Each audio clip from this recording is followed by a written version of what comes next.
วันที่12มิถุนายนปี2026สมาชิกสภาแห่งชาติสุดที่10ประจำเขตเลือกตั้งที่1นครหลวงเวียงจันทน์และสมาชิกสภาประชาชนนครหลวงเวียงจันทน์นำโดยทานปริญญาเอกไสสมพรพรหมวิหารกรรมการกลุ่มการเมืองศูนย์กลางพรรคประธานสภาแห่งชาติพร้อมด้วยคณะได้ลงพบปะผู้มีสิทธิเลือกตั้งและเผยแพร่ผลสำเร็จของประชุมครั้งปฐมฤกษ์ของสภาแห่งชาติสุดที่10และสภาประชาชนนครหลวงเวียงจันทน์สุดที่5ที่สโมสรกระทรวงป้องกันความสงบให้การต้อนรับโดยพลโทวันโถกงมณีคณะเลขาธิการศูนย์กลางพรรครัฐมนตรีกระทรวงป้องกันความสงบมีรองรัฐมนตรีหัวหน้า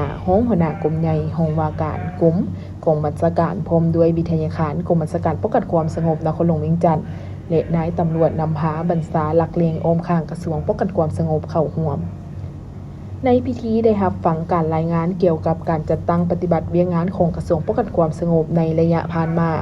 ซึ่งได้เอาใจใส่ประสานสมทบอย่างใกล้ชิดกับสภาแห่งชาติในการสร้างปรับปรุง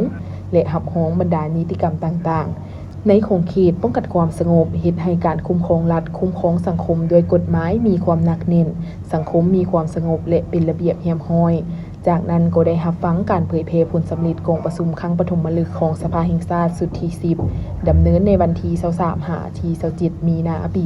2026ได้พิจารณารับรองเอาบรรดาเวียงงานสำคัญในของเขตสภาแห่งชาติรัฐบาลองค์การกวดกะและองค์การกวดสอบแห่งรัฐพร้อมทั้งรับฟังผลสำเร็จของประชุมครั้งปฐมฤกษ์ของสภาประชาชนนครหลวงเวียงจันทน์สุดที่5ดำเนินในวันที่1ถึง3เมษายนปี2026ได้รับรองเอาผลการเลือกตั้ง